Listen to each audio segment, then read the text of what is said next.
Bonjour à tous, et oui, pour ce 40e numéro de Brushing, on s'est dit qu'on devait marquer le coup. Nous voici donc en plein air. Au programme, on ira faire un tour au Cannes Lions, évidemment, pour parler du meilleur de la publicité. Bouygues Telecom qui nous accueille en réalité virtuelle dans sa loge VIP. Brushing, la dernière de la saison, c'est parti. Vous rêvez de vivre les matchs comme si vous étiez au cœur du stade? Bouygues Telecom a une proposition qui va vous plaire. La marque vous ouvre les portes d'une loge VIP grâce à l'application en réalité virtuelle de TF1. L'opérateur est le sponsor exclusif de cette innovation qui va vous faire vivre les matchs d'une façon totalement innovante. Regardez. Pour la Coupe du Monde de la FIFA, TF1 lance une application de réalité virtuelle. Et c'est une grande première dans l'histoire de la compétition. Cette expérience transporte les utilisateurs directement en Russie, au cœur du stade. TF1, en tant que diffuseur officiel de la Coupe du Monde, propose depuis toujours des expériences et des innovations ambitieuses autour de cette compétition. Cette année, l'innovation majeure, c'est le lancement de cette application en réalité virtuelle. La promesse est de proposer aux Français une expérience totalement immersive grâce à cette nouvelle technologie. L'atout de cette application, c'est effectivement d'être transporté directement au cœur du stade, comme si vous étiez dans les tribunes du stade en Russie pour vivre la compétition de manière immersive et découvrir les matchs avec des fonctionnalités inédites, que ce soit le multi-angle, des angles de vue à 180 degrés ou des contenus produits en 360. Bouygues Telecom est le partenaire de cette expérience en réalité virtuelle. Une association évidente qui offre à l'annonceur 3 avantages. Un moyen d'émerger pendant cette période prise d'assaut, un levier de différenciation pour engager encore plus sa cible et la mise en valeur de son univers de marque autour des nouvelles technologies. Dès le départ, il nous a semblé évident que Bouygues Telecom était le partenaire légitime de cette application. Aujourd'hui, on regarde de plus en plus ses programmes préférés sur son mobile. Et pour nous, chez Bouygues Telecom, c'est vraiment important d'accompagner nos clients dans leurs nouveaux usages. Nous associer à TF1 pour leur permettre de regarder les matchs différemment sur leur mobile, c'est ça aussi l'innovation. L'appli, gratuite, se veut familiale et grand public. On peut la télécharger sur tous les stores, iOS ou Android, pour la vivre depuis son smartphone ou une simple tablette. Bien entendu, pour une expérience encore plus immersive, vous pouvez utiliser l'application avec un cardboard ou bien la retrouver dans le store Gear Oculus VR pour la vivre depuis un casque de réalité virtuelle. Vous n'en avez pas? Pas de panique. Bouygues Telecom a pensé à tout. On a trouvé intéressant de faire tester l'application à nos clients dans les plus gros flagships.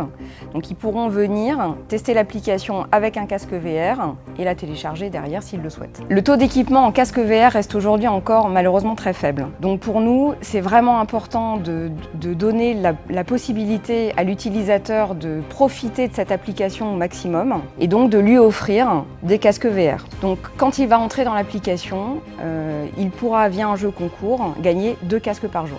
Et pour nous, c'était vraiment évident qu'il fallait qu'on offre des casques pour que les utilisateurs profitent au maximum de cette application et de cette nouvelle façon de vivre les matchs. Pour la première fois, vivez la Coupe du Monde en réalité virtuelle. Regardez les matchs en direct dans une expérience immersive à 360 degrés en téléchargeant l'application MyTF1 VR Coupe du Monde de la FIFA. Brushing est sur la croisette, en direct des Cannes Lions. Cette année ici, on célèbre les 50 ans de la pub en télé. Pour nous en parler, on est allé voir les experts et on leur donne la parole. La publicité télévisée à 50 ans, c'est vrai, mais reste toujours d'actualité.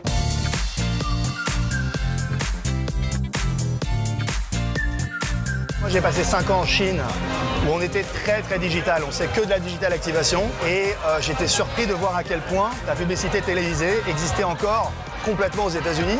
C'est même encore le média dominant. C'est-à-dire que quand on a une grande campagne, quand on a du vrai content, on a moins envie que ça passe sur un petit écran. C'est quand même plus facile de créer du désir avec un vrai système audio, vidéo. La télévision et l'efficacité, ça marche ensemble. Pour moi, dans un métier et des médias qui sont en manque de repères aujourd'hui, il y a tellement en termes d'information, de fake news, en matière de communication publicitaire, que là, il y a une garantie.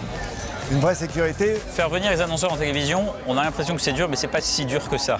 En fait, ils ont compris le potentiel de la complémentarité à une condition, c'est qu'il y ait une écriture spécifique pour chacun des médias. À partir du moment où on fait ça, il faut tous les supports pour toucher tous les publics. La puissance de la télé, elle est incontournable et je crois que les annonceurs, ça l'ont bien en tête. Pour continuer à exister en télé, les marques, elles doivent comprendre qu'il y a le très court et il y a le très long.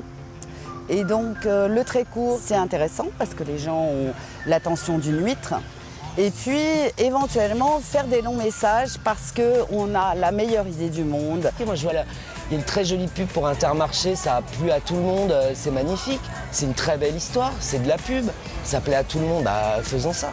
La pub c'est de l'entertainment quand même à la fin, donc c'est des gens qui n'existent pas, qui manipulent des produits qui n'existent pas dans un monde complètement factice. Donc évidemment, il faut faire rêver un peu, faut qu'on se sente un peu plus joli après la pub et pas dégoûtant. Il y a encore une vraie créativité dans les médias télévisés.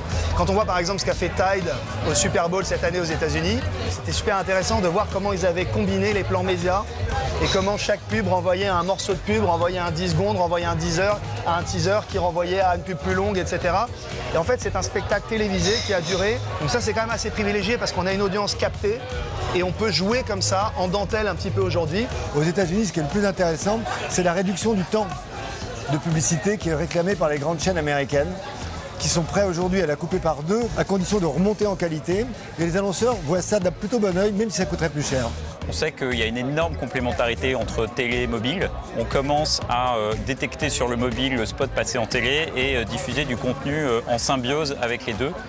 À mon avis, ça a beaucoup d'avenir. Je trouve que c'est pas assez exploité aujourd'hui, c'est d'utiliser le live pour faire de la pub télé.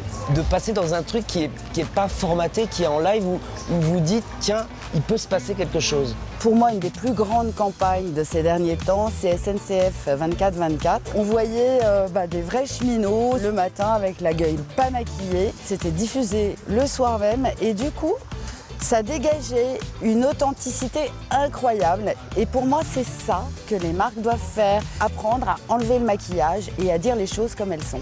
Je pense que la pub télé sera là dans 50 ans et mon conseil pour être sûr qu'elle soit là, c'est qu'elle épouse le meilleur du digital. Donc si on arrive à l'acheter aussi facilement, à la cibler aussi facilement que le digital, tout en maintenant une écriture créative beaucoup plus riche, c'est-à-dire 30 secondes, voire une minute, alors elle a un avenir extraordinaire parce qu'elle construit les marques. Alors si j'avais un conseil ou un avis à donner à la publicité télé pour être là encore dans 50 ans, c'est de croire en elle, d'arrêter de se plaindre et de se rapprocher des créatifs et notamment du club des directeurs artistiques qui leur fabriquera un très bel avenir. Je trouve que le format télé, puisque c'est annoncé qu'on va raconter des histoires et on va vous vendre un produit, si c'est pas fait un peu avec grâce et un peu d'astuce et d'espièglerie, le contrat il est un peu rompu.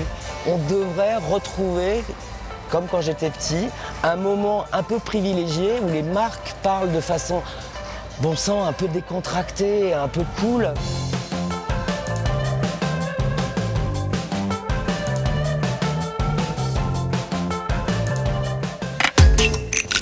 Ce numéro est fini et la saison aussi. Brushing part en grandes vacances et vous retrouve tout bronzé en septembre. Très bel été à tous.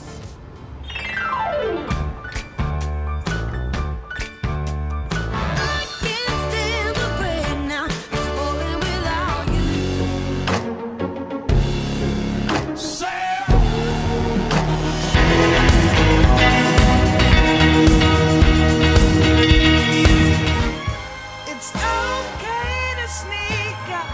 It's okay.